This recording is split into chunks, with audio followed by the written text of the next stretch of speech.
We're going to break away from the last few minutes of this event from earlier today to take you live now to Phoenix as promised for the Donald Trump immigration speech. Former New York City Mayor Rudy Giuliani just being introduced as he begins to make his remarks, and we expect he will introduce Donald Trump. Live coverage now here on C-SPAN. You're not really loud enough.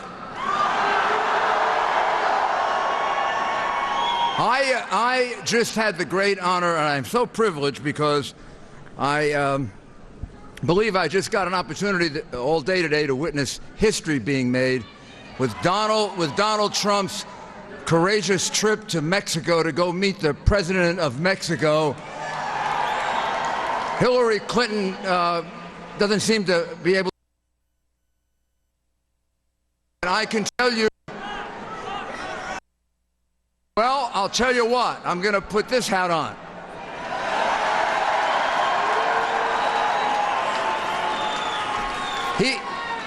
Donald Trump made it clear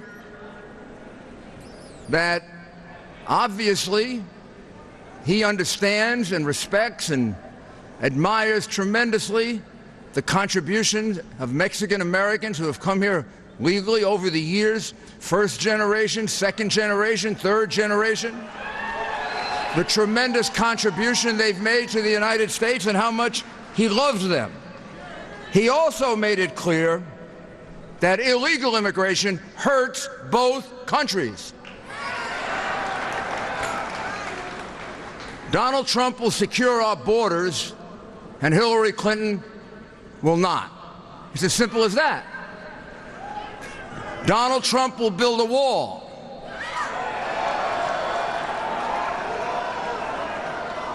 She'll open our borders even more. Look at the situation with the Syrian refugees. This is really very hard to understand. It's really hard to understand. We have all these refugees from Syria, all of that caused by the fact that President Obama and Hillary Clinton have totally ruined the Middle East. Hillary Clinton is running on her experience as Secretary of State. Based on her experience as Secretary of State, I wouldn't hire her as the dog catcher in New York City.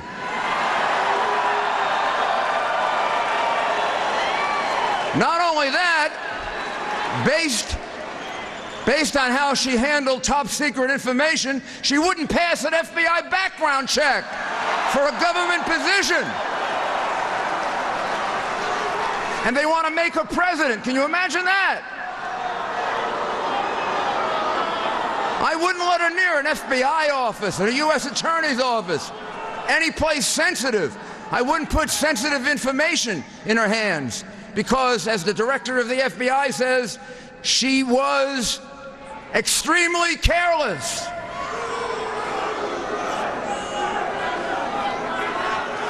Hillary, 50. Oh, let's beat her. You know, haven't you figured out already that Washington is so rigged she is not going to get indicted even though she should? Don't you know that you would have been indicted and arrested now 8 months ago, 10 months ago if you did what she did?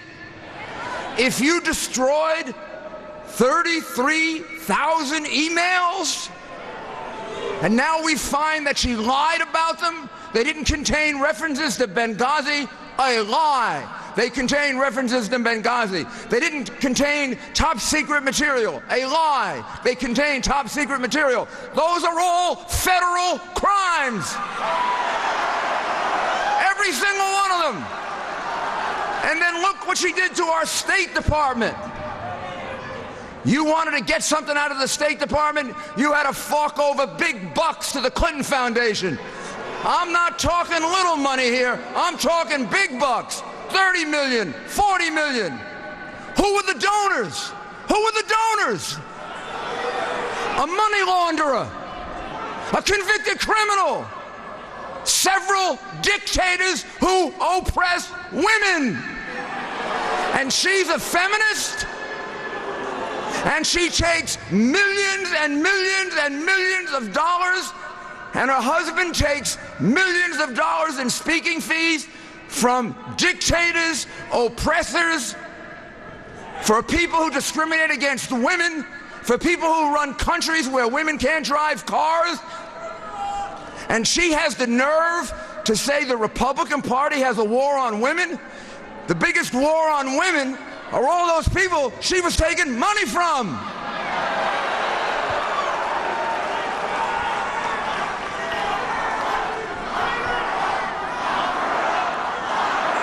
And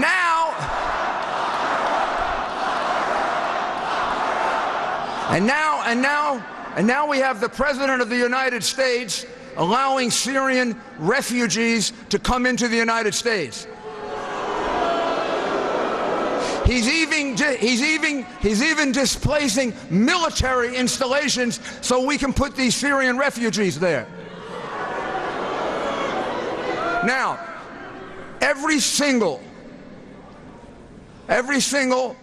person that I can find in his administration that has law enforcement and intelligence capability, from Jim Comey on down, tells you the people from Syria cannot be vetted.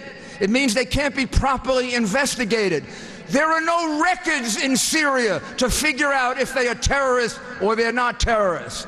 Now, you don't have to do too much guesswork. ISIS has told us that they are going to put terrorists in among the refugees in order to infiltrate Europe and the United States. We don't have enough terrorists here already? Obama is bringing in more, and ISIS is telling him that? Come on. Come on. So, you want to stop all that? Yes. You want a secure border? You want more jobs? You want a president who can sit down like Donald Trump did today with the president of Mexico and have a frank and clear discussion and explain what we need for the United States? You want a president with energy and drive?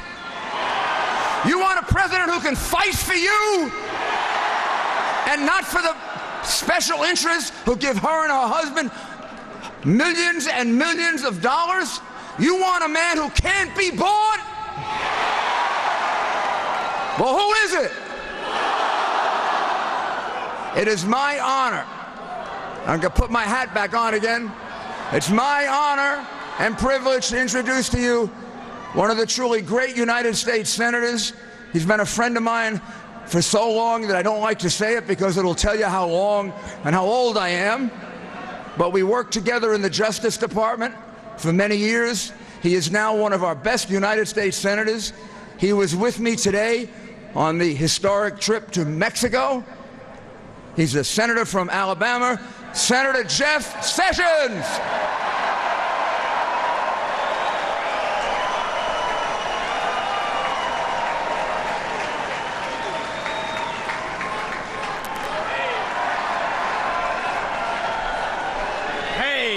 Let's put that back on.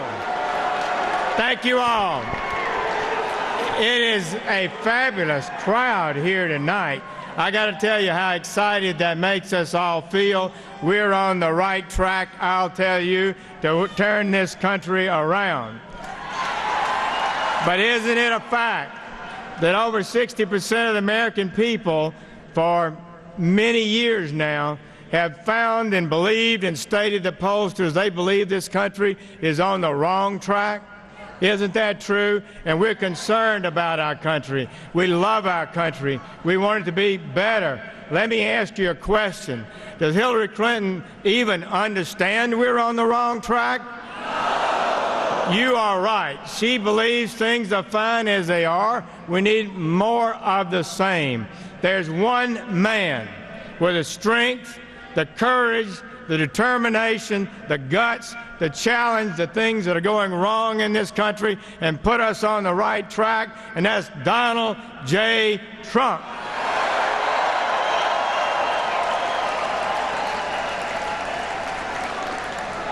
She does not have the determination and will and strength to do it, and we all know it, and indeed her ideas are wrong anyway. Let me say you this. We're going to hear tonight from Donald Trump, and you're going to hear, okay.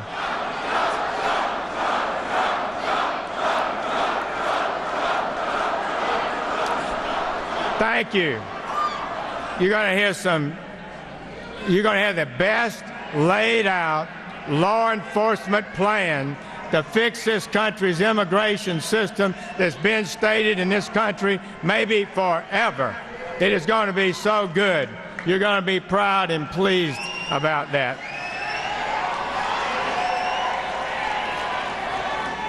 I've been watching this issue for a long time, and I got to tell you, I'm concerned about it.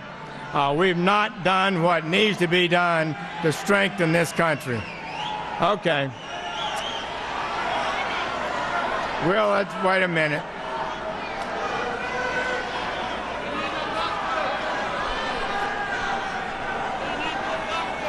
All right. So, friends, let me tell you, we've got great work to do, very important work. I believe it's absolutely clear to me that this may be, and indeed is, the last chance we have to restore a lawful system of immigration that serves the national interest. The American people have been asking for this, pleading for it for over 30 years. All they've wanted is a lawful system that we can be proud of, that helps serve our people and make this nation better and healthier. I believe that's good and right and moral and just, and we're going to move in that direction. It's going to be a special night tonight. Let me say this to you. I am so pleased and want to celebrate and congratulate my chairman of the Armed Services Committee, John McCain, for his victory, and we look forward to seeing him come back in November. We need John McCain. I tell you, we do. Let me tell you, colleagues, we have a great ticket. Mike Pence, Governor Mike Pence, is a truly wonderful person. He loves America. He cares about our country and its values. He is a man of integrity and decency. He's a proven congressman. He rose up through the ranks as a conservative and fought against the establishment, really, in the House, and advocated values that I think are the kind of things that most of you and I share. He then got elected governor and was a great record as governor of Indiana. And he's a friend of mine, a man I admire greatly. I think it speaks highly of Donald Trump that he chose him as his vice presidential nominee. And so, colleagues and friends, let's welcome the next vice president of the United States of America, Mike Pence.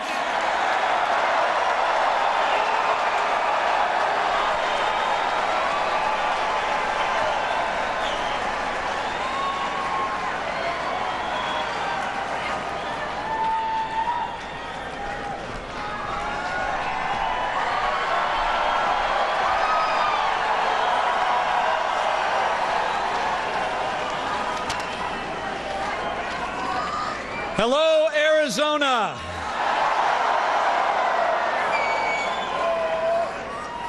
I'm Governor Mike Pence. 6 weeks ago tonight,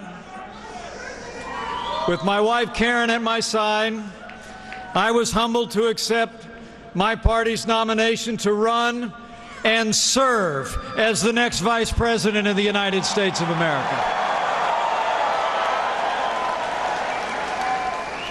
And tonight it is my privilege to introduce a man I have come to know, a man who loves his family and loves this country with an unshakable faith in the American people, and that man is Donald Trump.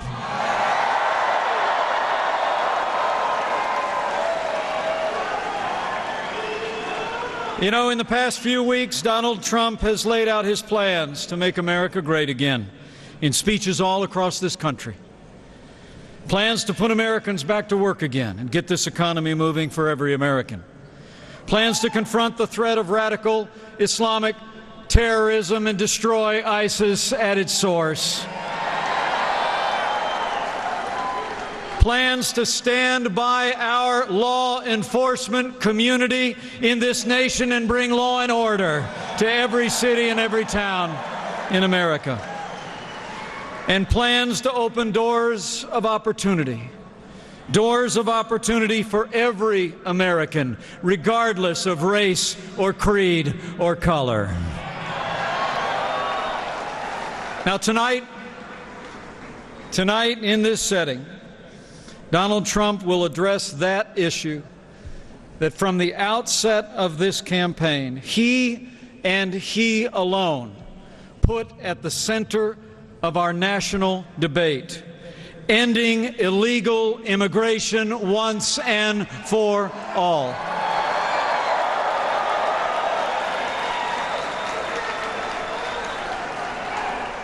You know, even though illegal immigration has cost American jobs, has lowered wages, and has too often, most heartbreakingly, visited tragedy and violence on American families, remarkably, our opponent, Hillary Clinton, plans to expand the open borders policies of this administration. She plans to reinstitute the executive amnesty that the Supreme Court overturned in her first 100 days. And she even plans to expand refugee immigration from nations compromised by terrorism. Donald Trump knows that for America to be safe and prosperous, our borders must be secure and our laws must be enforced.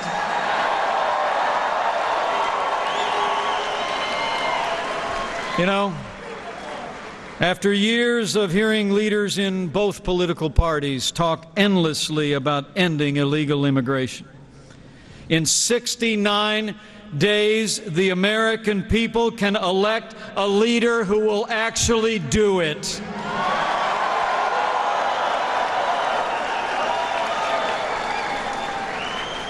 Donald Trump will marshal the national will to get Congress to finally take steps to end this economic and humanitarian crisis. And as he did today with President Peña Nieto in Mexico City, Donald Trump will lead on the world stage with American strength and work together with nations across our hemisphere and across the world for a safer and more prosperous America.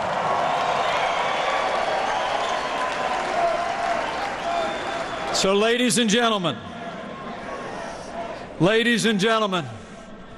it is my high honor and distinct privilege to introduce to you an American leader with the strength and vision to make America great again, the next President of the United States of America, Donald Trump.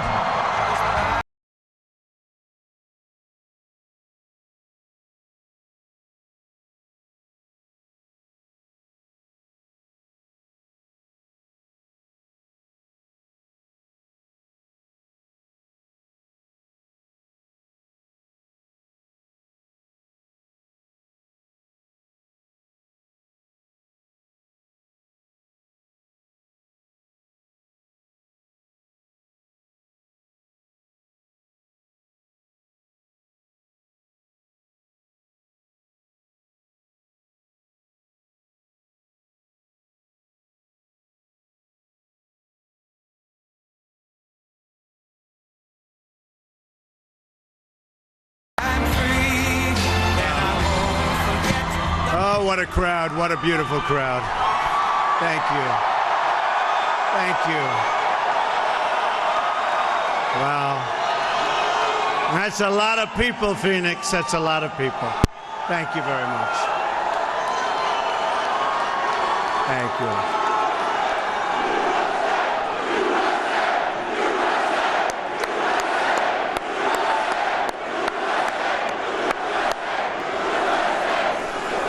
Thank you, Phoenix.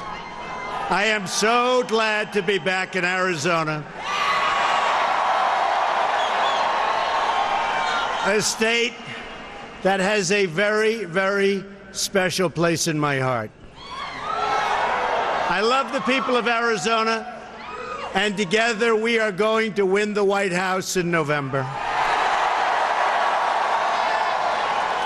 Now, you know, this is where it all began for me. Remember that massive crowd also? So I said, let's go and have some fun tonight. We're going to Arizona, okay? Thank you. This will be a little bit different. This won't be a rally speech per se.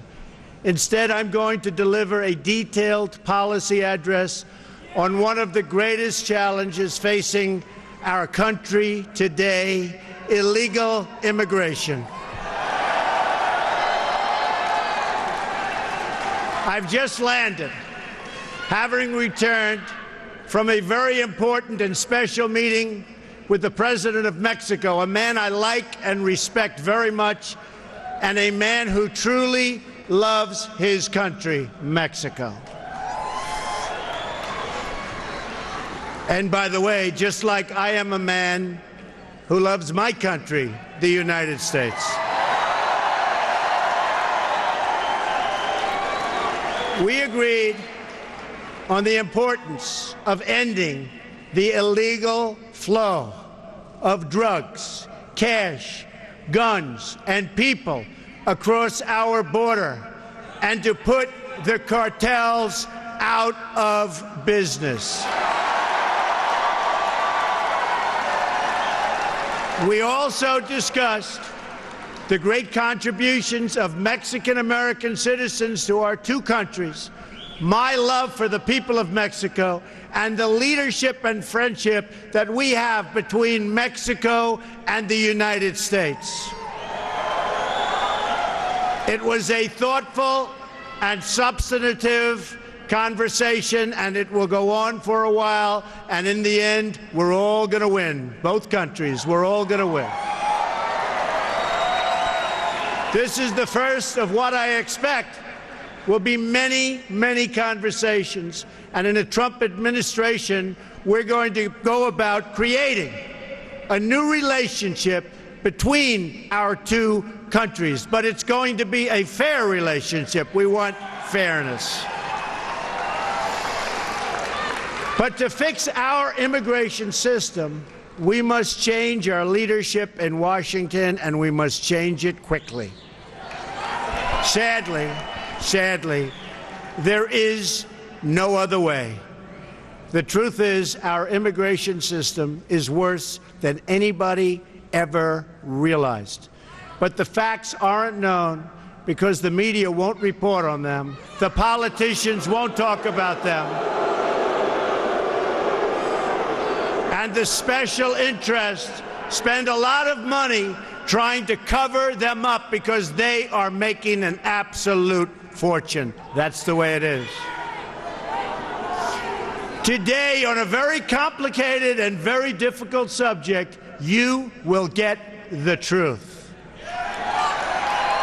The fundamental problem with the immigration system in our country is that it serves the needs of wealthy donors, political activists, and powerful politicians. It's all you can do. Thank you. Thank you. Let me tell you who it does not serve. It does not serve you, the American people. Doesn't serve you. When politicians talk about immigration reform, they usually mean the following: amnesty, open borders, lower wages. Immigration reform should mean something else entirely. It should mean improvements to our laws and policies to make life better for American citizens.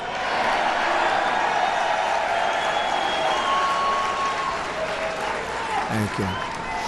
But if we're going to make our immigration system work, then we have to be prepared to talk honestly and without fear about these important and very sensitive issues. For instance, we have to listen to the concerns that working people, our forgotten working people, have over the record pace of immigration and its impact on their jobs, wages, housing, schools, tax bills, and general living conditions. These are valid concerns expressed by decent and patriotic citizens from all backgrounds, all over. We also have to be honest about the fact that not everyone who seeks to join our country will be able to successfully assimilate. Sometimes it's just not going to work out. It's our right as a sovereign nation to choose immigrants that we think are the likeliest to thrive and flourish and love us.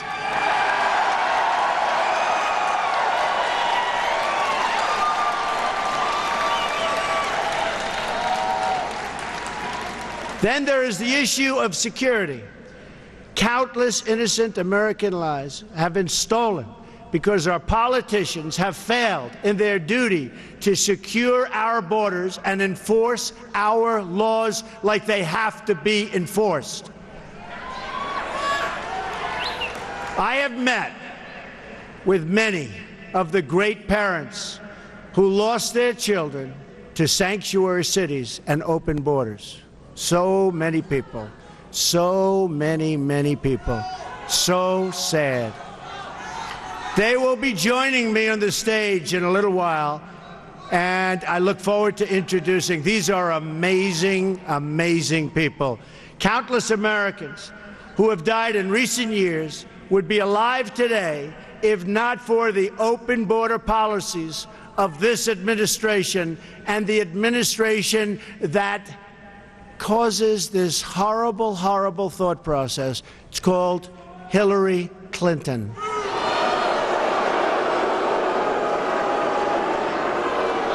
This includes incredible Americans like 21-year-old Sarah Root. The man who killed her arrived at the border, entered federal custody, and then was released into the U.S., think of it, into the U.S. community under the policies of the White House, Barack Obama and Hillary Clinton. Weak policies. Weak and foolish policies. He was released again after the crime, and now he's out there at large. Sarah had graduated from college with a 4.0, top student in her class, one day before her death.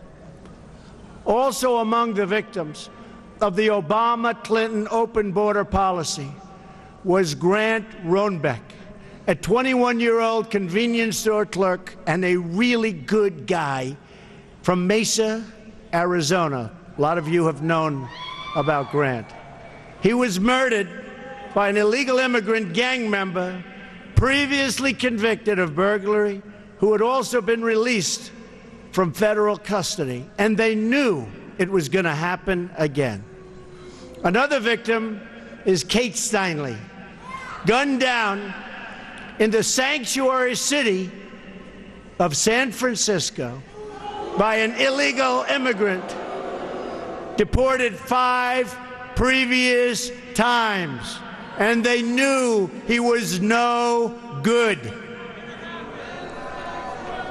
Then there is the case of 90-year-old Earl Olander, who was brutally beaten and left to bleed to death in his home, 90 years old and defenseless. The perpetrators were illegal immigrants with criminal records a mile long who did not meet Obama administration standards for removal. and they knew it was going to happen. In California, a 64-year-old Air Force veteran, a great woman according to everybody that knew her, Marilyn Ferris, was sexually assaulted and beaten to death with a hammer. Her killer had been arrested on multiple occasions, but was never, ever deported, despite the fact that everybody wanted him out. A 2011 report from the Government Accountability Office found that illegal immigrants and other non-citizens in our prisons and jails together had around 25,000 homicide arrests to their names. 25,000. On top of that, illegal immigration costs our country more than $113 billion a year. And this is what we get.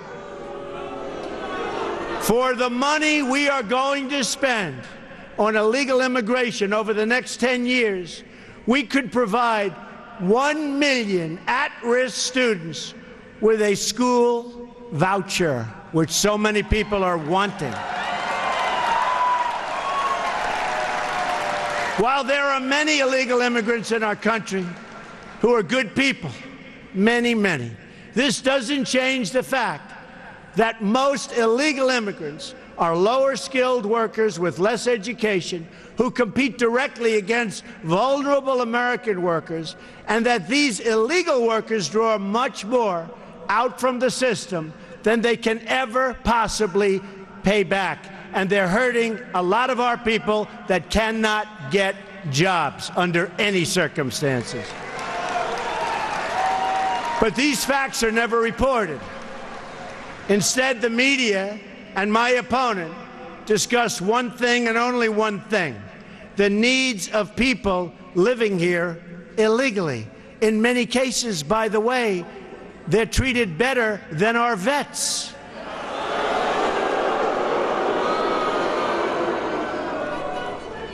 Not going to happen anymore, folks. November 8th, not going to happen anymore.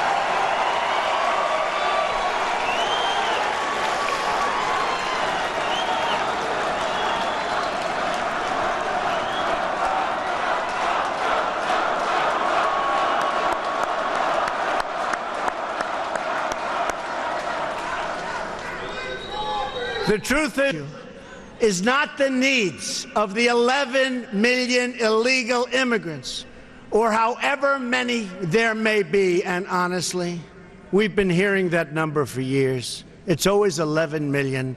Our government has no idea. It could be 3 million, it could be 30 million. They have no idea what the number is. Frankly, our government has no idea what they're doing on many, many fronts, folks. But whatever the number, that's never really been the central issue. It will never be a central issue. It doesn't matter from that standpoint. Anyone who tells you that the core issue is the needs of those living here illegally has simply spent too much time in Washington.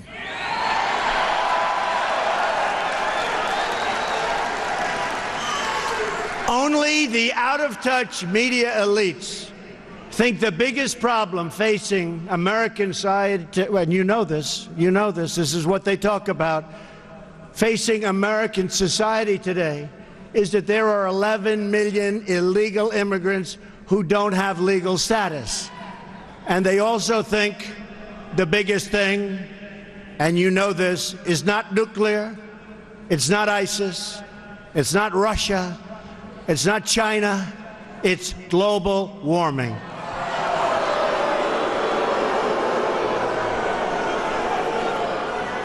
To all the politicians, donors, and special interests, hear these words from me and all of you today.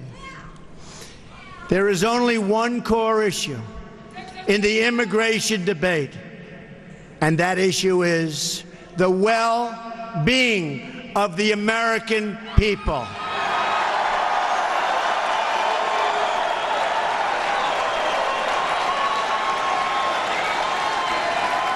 Nothing even comes a close second.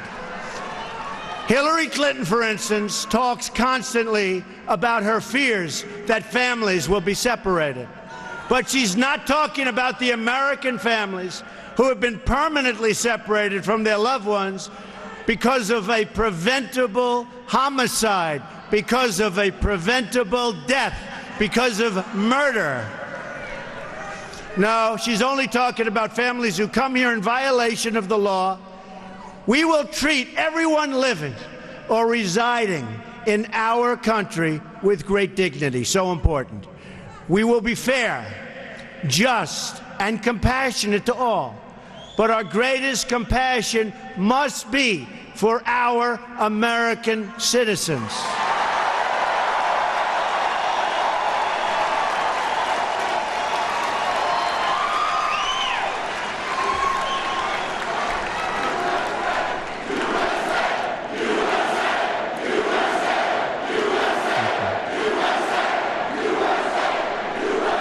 Thank you.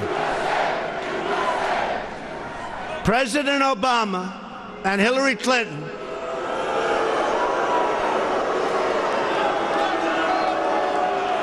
have engaged in gross dereliction of duty by surrendering the safety of the American people to open borders. And you know it better than anybody right here in Arizona. You know it.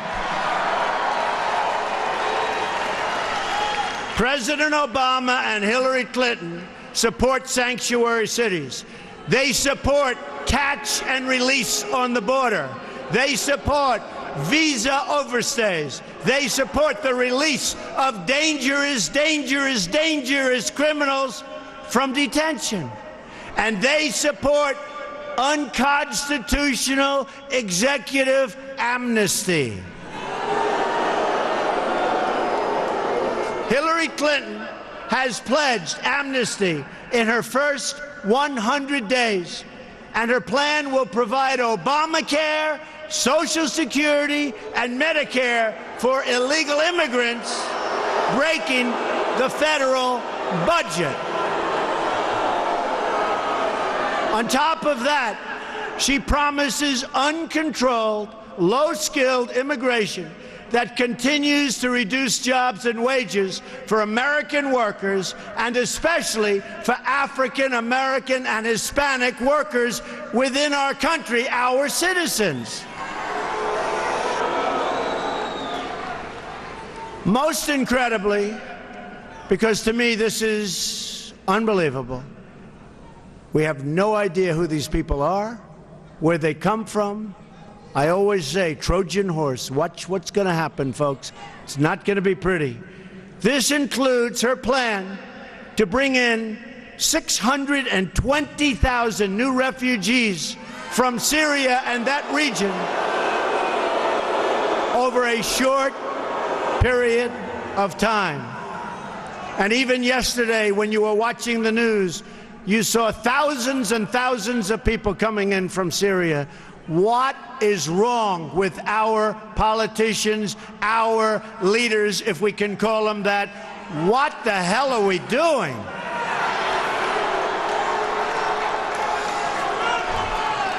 Hard to believe, hard to believe. Now that you've heard about Hillary Clinton's plan, about which she has not answered a single question, let me tell you about my plan. And you notice all the time, for weeks and weeks, they're debating my plan, debating it, talking about it. What about this? What about that? They never even mention her plan on immigration because she doesn't want to get into the quagmire. It's a tough one. She doesn't know what she's doing except open borders and let everybody come in and destroy our country, by the way. While Hillary Clinton meets only with donors and lobbyists, my plan was crafted with the input from federal immigration officers, very great people, among the top immigration experts anywhere in this country who represent workers, not corporations. Very important to us. I also worked with lawmakers who've led on this issue on behalf of American citizens for many years, and most importantly, I've met with the people directly impacted by these policies. So important. Number one, are you ready? Are you ready?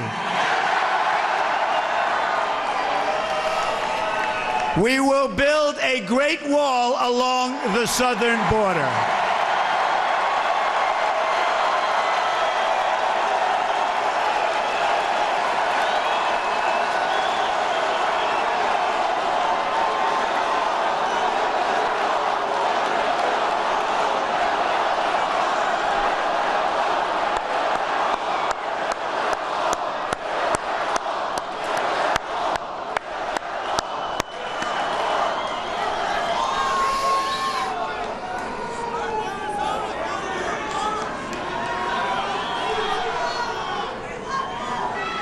And Mexico will pay for the wall. Remember.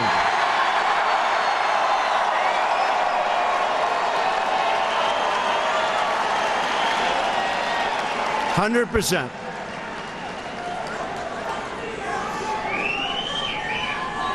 They don't know it yet, but they're going to pay for the wall. And they're great people and great leaders, but they're going to pay for the wall. On day one, we will begin working on an impenetrable, physical, tall, powerful, beautiful southern border wall. We will use the best technology, including above and below ground sensors, that's the tunnels. Remember that, above and below. Above and below ground sensors, towers, aerial surveillance, and manpower to supplement the wall, find and dislocate tunnels, and keep out criminal cartels. And Mexico, you know that, will work with us. I really believe it. Mexico will work with us. I absolutely believe it. And especially after meeting with their wonderful, wonderful president today, I really believe they want to solve this problem along with us, and I'm sure they will. Number two, we are going to end catch and release. We catch them? Oh, go ahead. We catch them? Go ahead. Under my administration, anyone who illegally crosses the border will be detained until they are removed out of our country and back to the country from which they came.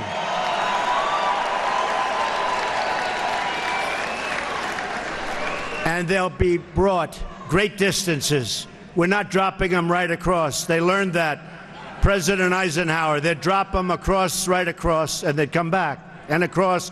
Then when they flew them to a long distance, all of a sudden that was the end. We will take them great distances, but we will take them to the country where they came from, okay?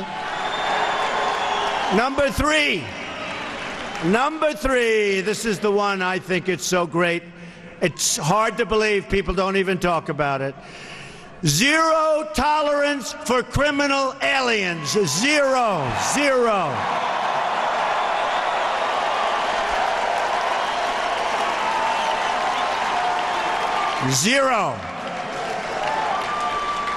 They don't come in here. They don't come in here. According to federal data, there are at least 2 million, think of it, criminal aliens now inside of our country. 2 million people, criminal aliens. We will begin moving them out day one, as soon as I take office, day one, in joint operation with local, state, and federal law enforcement. Now, just so you understand, the police, who we all respect, say hello to the police. Boy, they don't get the credit they deserve, I can tell you. They're great people. But the police and law enforcement, they know who these people are. They live with these people. They get mocked by these people. They can't do anything about these people, and they want to. They know who these people are. Day one, my first hour in office, those people are gone.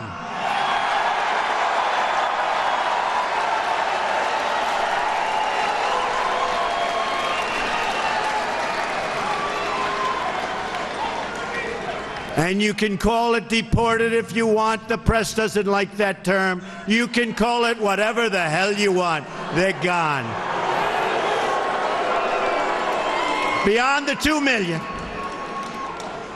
And there are vast numbers of additional criminal, illegal immigrants who have fled. But their days have run out in this country. The crime will stop. They're going to be gone. It will be over. They're going out fast. Moving forward, we will issue detainers for illegal immigrants who are arrested for any crime whatsoever, and they will be placed into immediate removal proceedings if we even have to do that. We will terminate the Obama administration's deadly, and it is deadly, non-enforcement policies that allow thousands of criminal aliens to freely roam our streets, walk around, do whatever they want to do, crime all over the place. That's over. That's over, folks. That's over. Since 2013 alone, the Obama administration has allowed 300,000 criminal aliens to return back into United States communities. These are individuals encountered or identified by ICE, but who were not detained or processed for deportation, because it wouldn't have been politically correct. My plan also includes cooperating closely with local jurisdictions to remove criminal aliens immediately. We will restore the highly successful Secure Communities program, good program. We will expand and revitalize the popular 287G partnerships, which will help to identify hundreds of thousands of deportable aliens in local jails that we don't even know about. Both of these programs have been recklessly gutted by this administration, and those were programs that worked. This is yet one more area where we are headed in a totally opposite direction. There's no common sense, there's no brain power in our administration by our leader or our leaders. None, none, none. On my first day in office, I am also going to ask Congress to pass Kate's Law, named for Kate Steinle, to ensure that criminal aliens convicted of illegal reentry receive strong, mandatory minimum sentences. Strong. And then we get them out. Another reform I'm proposing is the passage of legislation named for Detective Michael Davis and Deputy Sheriff Danny Oliver, two law enforcement officers recently killed by a previously deported illegal immigrant. The Davis-Oliver bill will enhance cooperation with state and local authorities to ensure that criminal immigrants and terrorists are swiftly, really swiftly, identified and removed. And they will go fast. Believe me, they're going to go fast.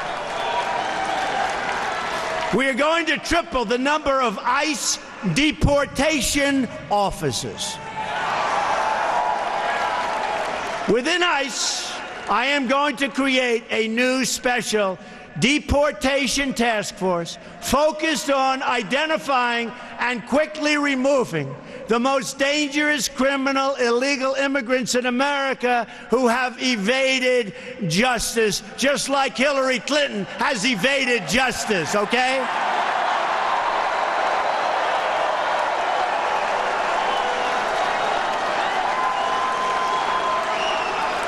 Maybe they'll be able to deport her.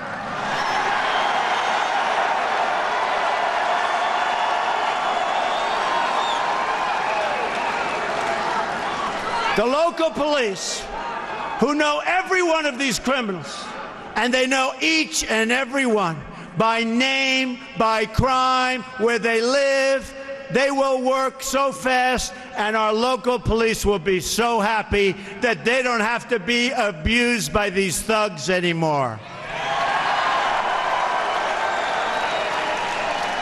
There's no great mystery to it. They've put up with it for years. And now, finally, we will turn the tables, and law enforcement and our police will be allowed to clear up this dangerous and threatening mess.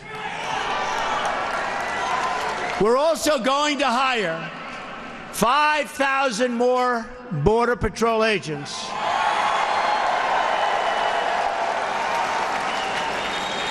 who gave me their endorsement. 16,500 gave me their endorsement. And put more of them on the border instead of behind desks, which is good. We will expand the number of Border Patrol stations significantly. I've had a chance to spend time with these incredible law enforcement officers, and I want to take a moment to thank them. What they do is incredible.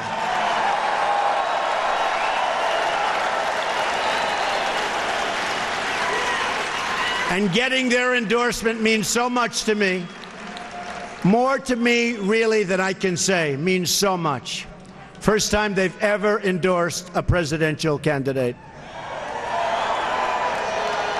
Number 4, block funding for sanctuary cities. We blocked the funding. No more funding. We will end the sanctuary cities that have resulted in so many needless deaths. Cities that refuse to cooperate with federal authorities will not receive taxpayer dollars, and we will work with Congress to pass legislation to protect those jurisdictions that do assist federal authorities. Number 5. Cancel unconstitutional executive orders and enforce all immigration laws. We will immediately terminate President Obama's 2 illegal executive amnesties in which he defied federal law and the Constitution to give amnesty to approximately 5 million illegal immigrants. 5 million. And how about all of the millions that are waiting online, going through the process legally? So unfair. Hillary Clinton has pledged to keep both of these illegal amnesty programs, including the 2014 amnesty, which has been blocked by the United States Supreme Court. Great. Clinton has also pledged to add a 3rd executive amnesty. And by the way, folks, she will be a disaster for our country, a disaster. In so many other ways. And don't forget the Supreme Court of the United States. Don't forget that when you go to vote on November 8th.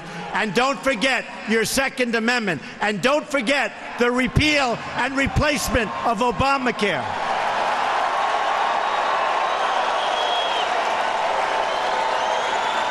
And don't forget building up our depleted military. And don't forget taking care of our vets. Don't forget our vets. They have been forgotten. Clinton's plan would trigger a constitutional crisis unlike almost anything we have ever seen before. In effect, she would be abolishing the lawmaking powers of Congress in order to write her own laws from the Oval Office. And you see what bad judgment she has. She has seriously bad judgment. Can you imagine? In a Trump administration, all immigration laws will be enforced.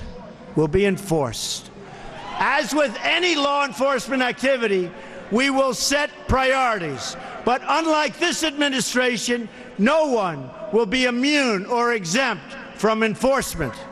And ICE and Border Patrol officers will be allowed to do their jobs the way their jobs are supposed to be done.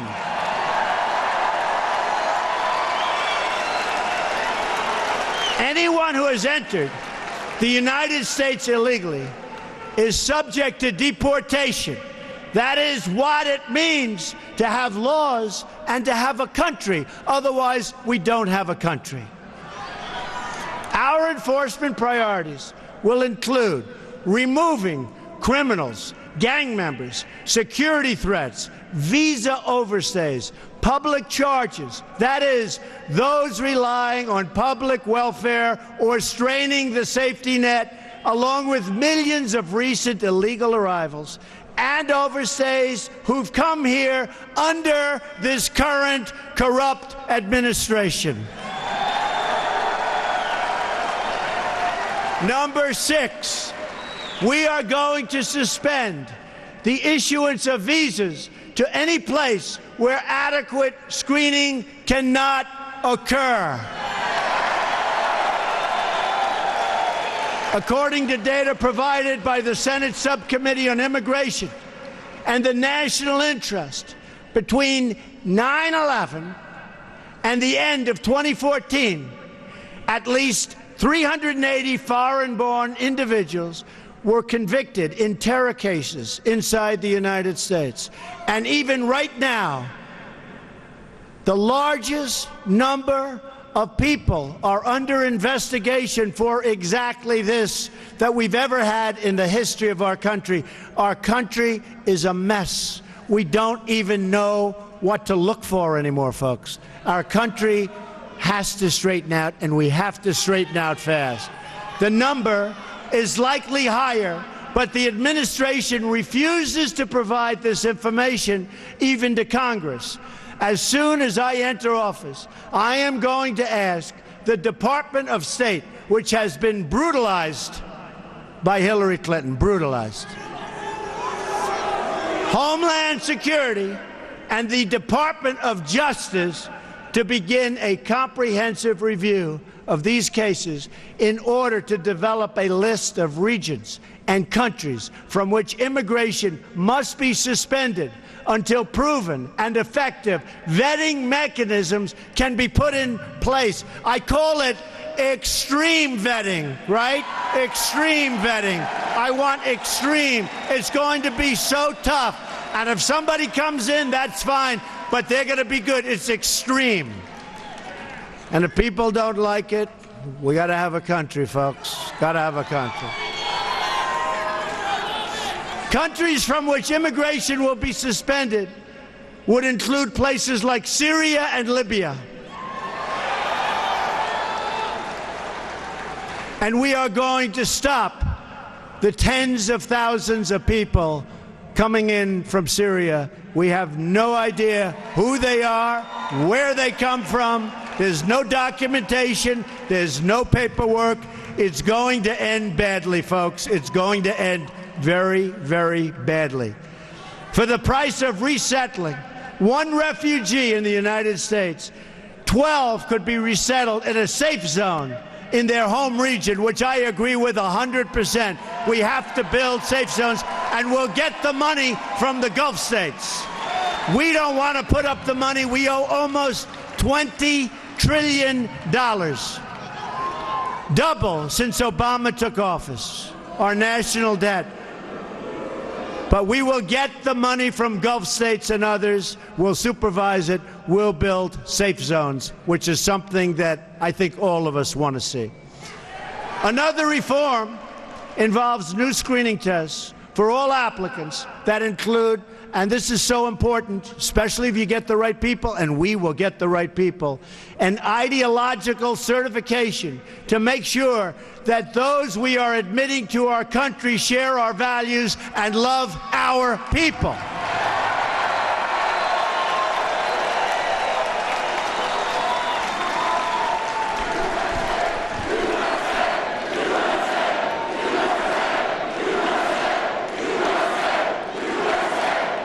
Thank you.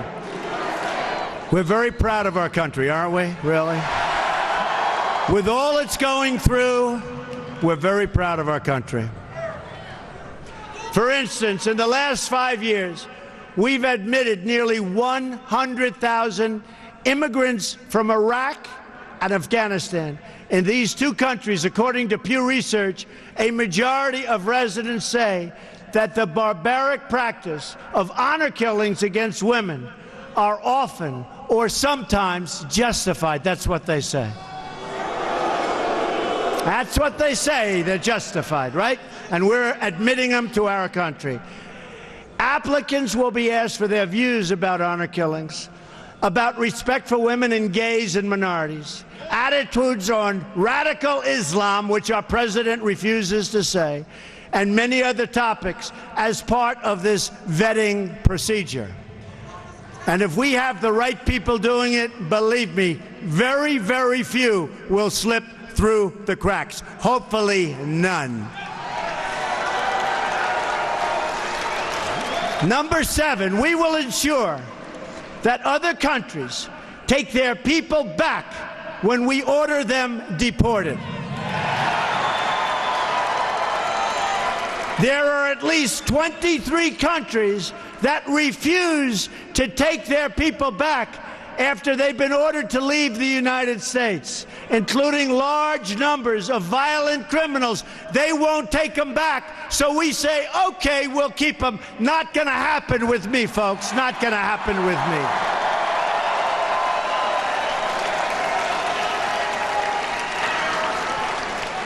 Due to a Supreme Court decision, if these violent offenders cannot be sent home, our law enforcement officers have to release them into your communities. And by the way, the results are horrific, horrific. There are often terrible consequences, such as Casey Chadwick's tragic death in Connecticut just last year. Yet, despite the existence of a law that commands the Secretary of State to stop issuing visas to these countries, Secretary Hillary Clinton ignored this law and refused to use this powerful tool to bring nations into compliance, and they would comply if we would act properly. In other words, if we had leaders that knew what they were doing, which we don't. The result of her misconduct was the release of thousands and thousands of dangerous criminal aliens who should have been sent home to their countries. Instead, we have them all over the place. Probably a couple in this room, as a matter of fact. But I hope not. According to a report from the Boston Globe, from the year 2008 through 2000, nearly 13,000 criminal aliens were released back into U.S. communities because their home countries would not, under any circumstances, take them back. Hard to believe. With the power we have, hard to believe. We're like the big bully that keeps getting beat up. Do you ever see that? The big bully that keeps getting beat up. These 13,000 releases occurred on Hillary Clinton's watch. She had the power and the duty to stop it cold, and she decided she would not do it. And Arizona knows better than most exactly what I'm talking about. Those released include individuals convicted of killings, sexual assaults, and some of the most heinous crimes imaginable. The Boston Globe writes that a Globe review of 323 criminals released in New England from 2008 to 2012 found that as many as 30% committed new offenses, including rape, attempted murder, and child molestation. We take them. We take them. Number 8, we will finally complete the biometric entry-exit visa tracking system, which we need desperately. For years, Congress has required biometric entry-exit visa tracking systems, but it has never been completed. The politicians are all talk, no action, never happens, never happens. Hillary Clinton, all talk. Unfortunately, when there is action, it's always the wrong decision. Do you ever notice? In my administration, we will ensure that this system is in place. And I will tell you, it will be on land, it will be on sea, it will be in air. We will have a proper tracking system. Approximately half of new illegal immigrants came on temporary visas and then never, ever left. Why should they? Nobody's telling them to leave. Stay as long as you want. We'll take care of you. Beyond violating our laws, visa overstays pose, and they really are a big problem, pose a substantial threat to national security. The 9/11 Commission said that this tracking system should be a high priority and would have assisted law enforcement and intelligence officials in August and September 2001 in conducting a search for 2 of the 9/11 hijackers that were in the United States on expired visas. And you know what that would have meant. What that could have meant. Wouldn't that have been wonderful, right? What that could have meant. Last year alone, nearly 500,000 individuals overstayed their temporary visas. Removing visa overstays will be a top priority of my administration. If people around the world believe they can just come on a temporary visa and never, ever leave, the Obama-Clinton policy, that's what it is, then we have a completely open border and we no longer have a country. We must send a message that visa expiration dates will be strongly enforced. Number 9, we will turn off the jobs and benefits magnet. We will ensure that E-Verify is used to the fullest extent possible under existing law, and we will work with Congress to strengthen and expand its use across the country. Immigration law doesn't exist for the purpose of keeping criminals out. It exists to protect all aspects of American life: the work site, the welfare office, the education system, and everything else. That is why immigration limits are established in the first place. If we only enforce the laws against crime, then we have an open border to the entire world. We will enforce all of our immigration laws.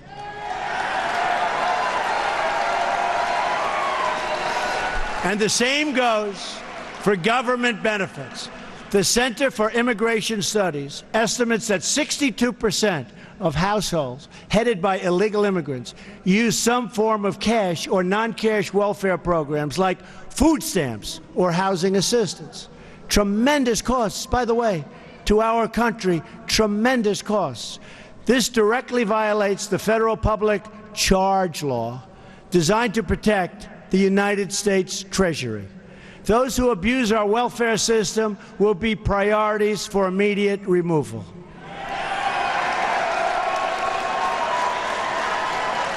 Number 10, we will reform legal immigration to serve the best interests of America and its workers, the forgotten people, workers.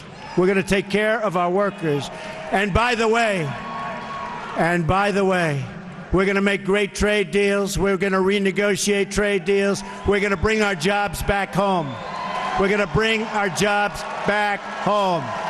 We have the most incompetently worked trade deals ever negotiated probably in the history of the world. And that starts with NAFTA. And now they want to go TPP, one of the great disasters. We're going to bring our jobs back home. And if companies want to leave Arizona, and if they want to leave other states, there's going to be a lot of trouble for them. It's not going to be so easy. There will be consequence. Remember that. There will be consequence. They're not going to be leaving, go to another country, make the product, sell it into the United States, and all we end up with is no taxes and total unemployment. It's not going to happen. There will be consequences. We've admitted 59 million immigrants to the United States between 1965 and 2015. Many of these arrivals have greatly enriched our country, so true. But we now have an obligation to them and to their children to control future immigration, as we have following, if you think, previous immigration waves. We've had some big waves. And tremendously positive things have happened, incredible things have happened. To ensure assimilation, we want to ensure that it works. Assimilation, an important word. Integration and upward mobility.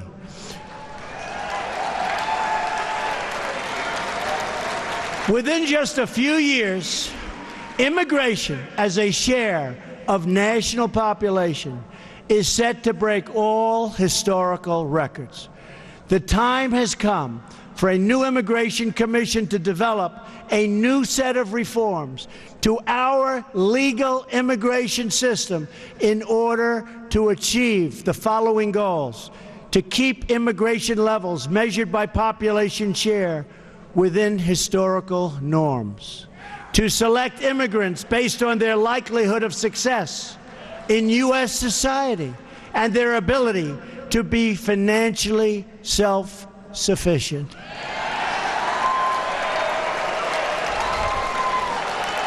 Do we take anybody? Come on in, anybody. Just come on in. Not anymore. You know, folks, it's called a two-way street. It is a two-way street, right? We need a system that serves our needs, not the needs of others. Remember, under a Trump administration, it's called America First. Remember that.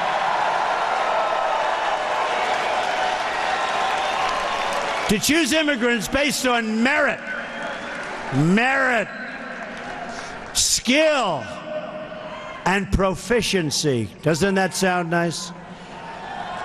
And to establish new immigration controls, to boost wages, and to ensure that open jobs are offered to American workers first, and that, in particular, African American and Latino workers who are being shut out in this process so unfairly.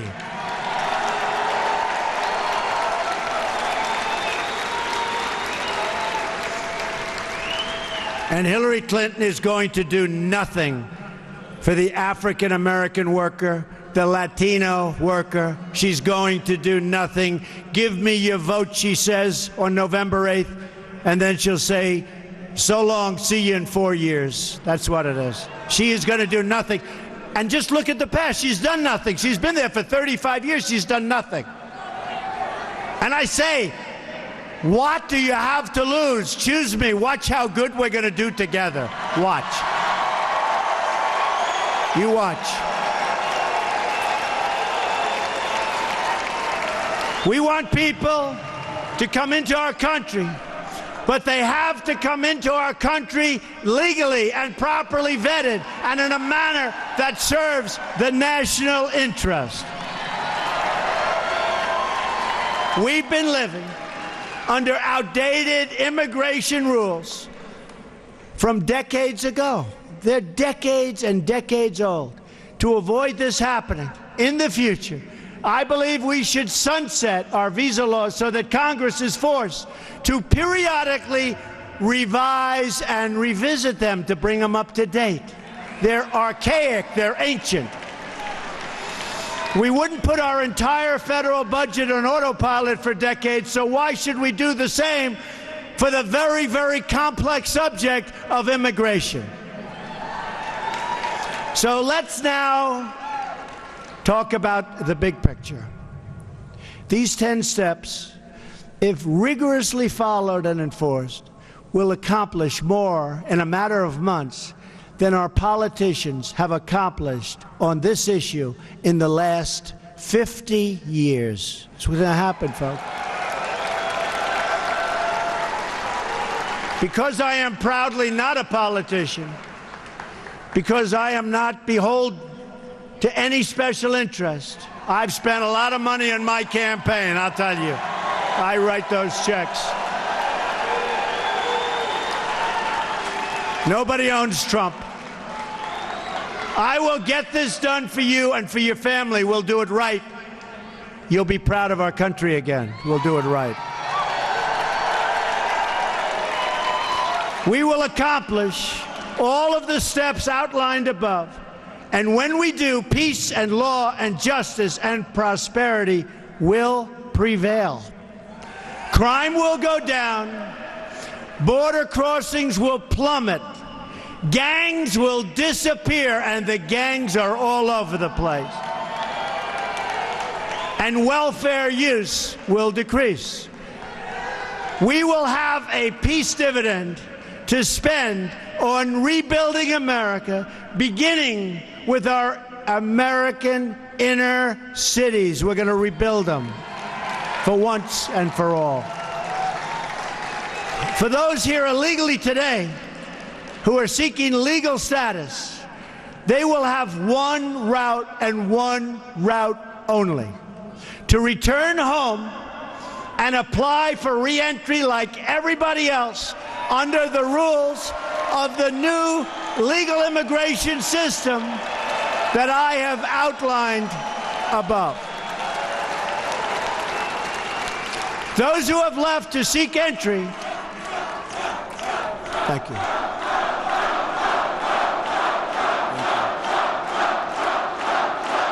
Thank you. Thank you. Those who have left to seek entry under this new system, and it will be an efficient system, will not be awarded surplus visas, but will have to apply for entry under the immigration caps or limits that will be established in the future. We will break the cycle of amnesty and illegal immigration. We will break the cycle. There will be no amnesty. Our message to the world will be this: you cannot obtain legal status or become a citizen of the United States by illegally entering our country. Can't do it.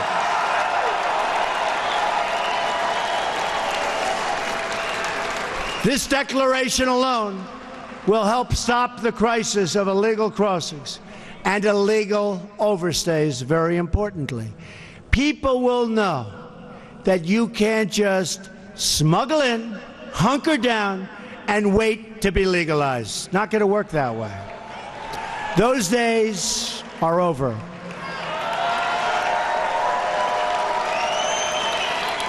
Importantly, in several years, when we have accomplished all of our enforcement and deportation goals and truly ended illegal immigration for good, including the construction of a great wall which we will have built in record time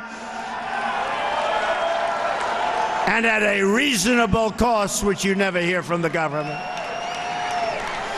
and the establishment of our new lawful immigration system, then and only then will we be in a position to consider the appropriate disposition of those individuals who remain.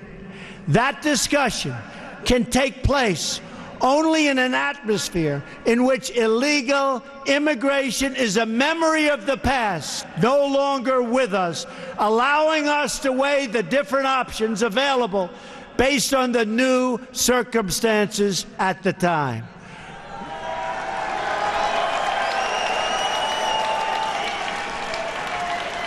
Right now, however, we are in the middle of a jobs crisis, a border crisis, and a terrorism crisis like never before.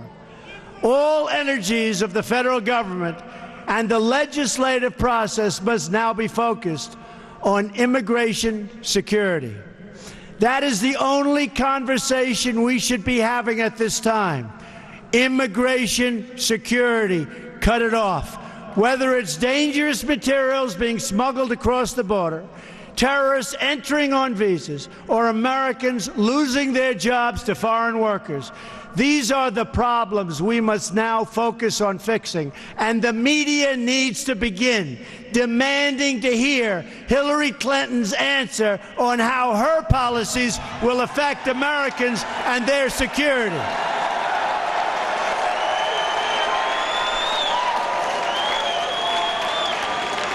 These are matters of life and death for our country and its people, and we deserve answers from Hillary Clinton. And you notice she doesn't answer. She didn't go to Louisiana. She didn't go to Mexico. She was invited. She doesn't have the strength or the stamina to make America great again, believe me.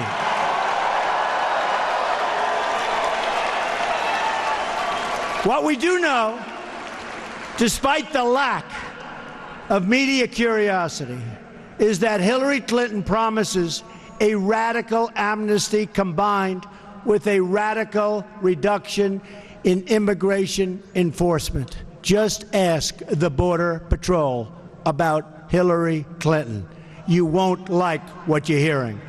The result will be millions more illegal immigrants, thousands of more violent, horrible crimes, and total chaos and lawlessness. That's what's going to happen as sure as you're standing there. This election, and I believe this, is our last chance to secure the border, stop illegal immigration, and reform our laws to make your life better. I really believe this is it. This is our last time.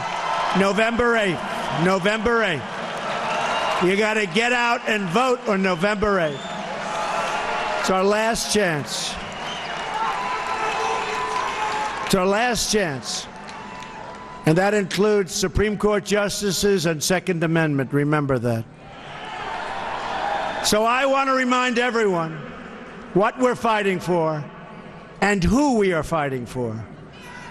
I am going to ask, these are really special people that I've gotten to know. I'm going to ask all of the angel moms to come join me on the stage right now. These are amazing women.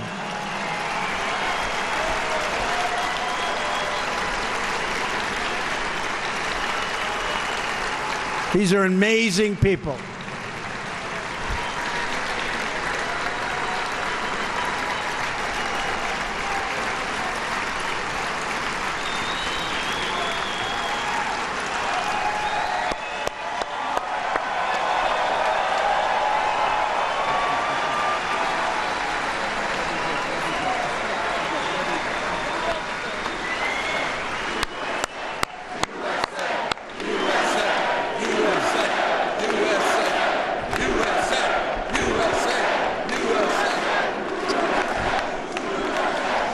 I've become friends with so many, but Jamil Shaw, incredible guy, lost his son so violently. Say just a few words about your child. My son, Ronald da Silva, was murdered April 27, 2002 by an illegal alien who had been previously deported. And what makes me so outrageous is that we came here legally thank you, Mr. Trump. I totally support you. You have my vote. Thank you. Thank you. Thank you so much. Thank you. God bless you. You know what? Name your child and come right by. Go ahead. Laura Wilkerson, and my son was Joshua Wilkerson. He was murdered by an illegal in 2010, and I personally support Mr. Trump for our next president. My name is Ruth Johnston Martin. My husband was shot by an illegal alien. He fought the good fight, but he took his last breath in 2002, and I support this man who is going to change this country for the better. God bless you.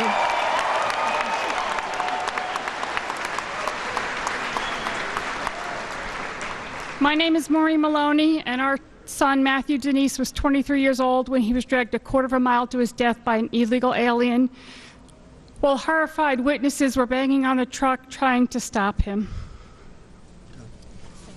Thank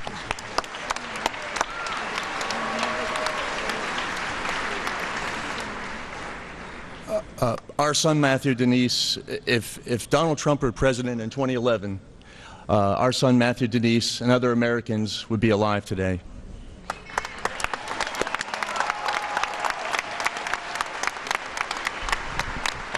Thank you.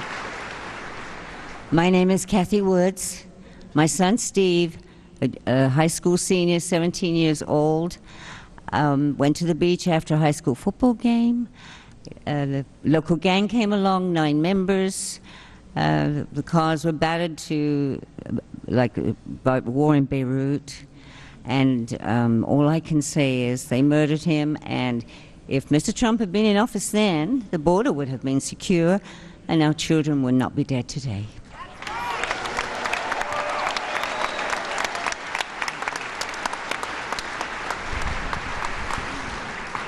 Hi, my name is Brenda Sparks, and my son is named Eric Zepeda.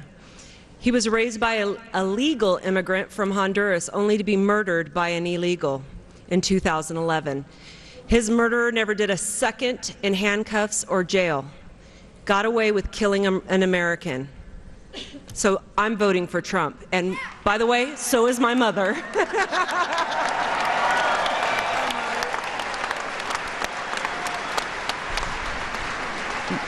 My name is Dee Engle. My cousin Rebecca Ann Johnston, known as Becky, was murdered on January the 1st, 1989 in North Little Rock, Arkansas. Thank you. And if you don't vote Trump, we won't have a country. Trump all the way.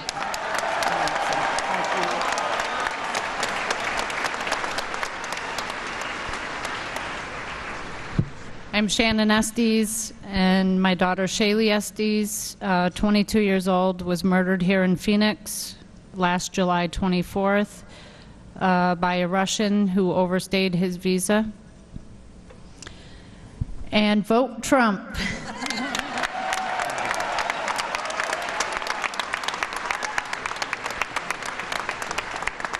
I'm Mary Ann Mendoza, the mother of Sergeant Brandon Mendoza, who was killed in a violent head-on collision May 12, 2014 in Mesa.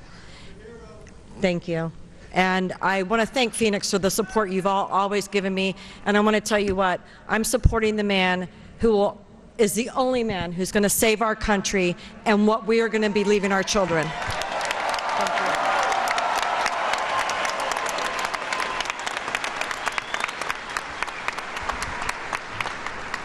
I'm Steve Ronnebeck, father of Grant Ronnebeck, 21 years old, killed January 22nd, 2015 by an illegal immigrant who shot him in the face. I truly believe that Mr. Trump is going to change things. He's going to fight for my family, and he's going to fight for America.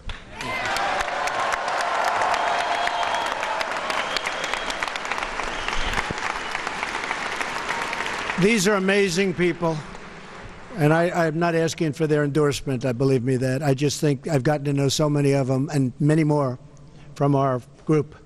But they are incredible people, and what they're going through is incredible, and there's just no reason for it. So let's give them a really tremendous hand.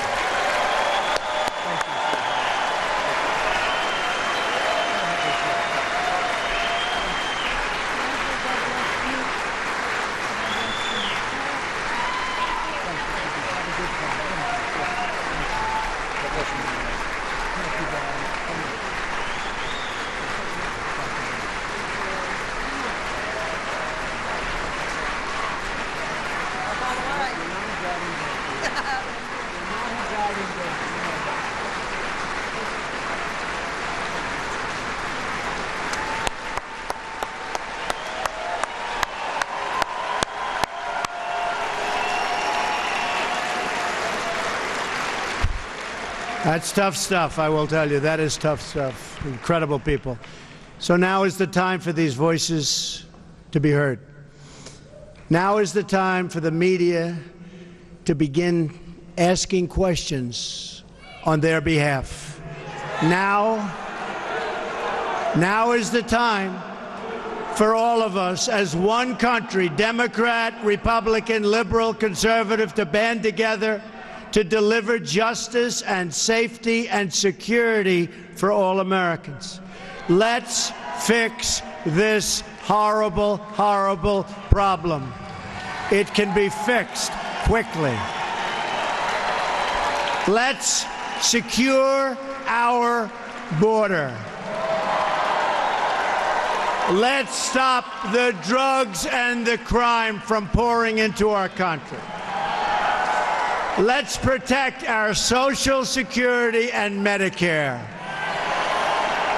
Let's get unemployed Americans off the welfare and back to work in their own country. This has been an incredible evening.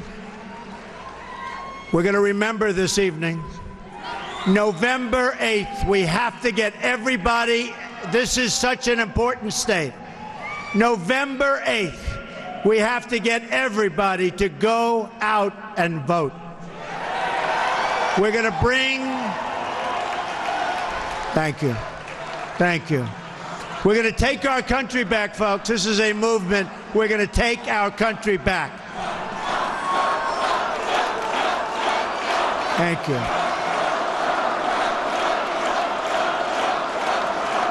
Thank you. This is an incredible movement. The world is talking about it. The world is talking about it. And by the way, if you haven't been looking at what's been happening at the polls over the last 3 or 4 days, I think you should start looking. You should start looking.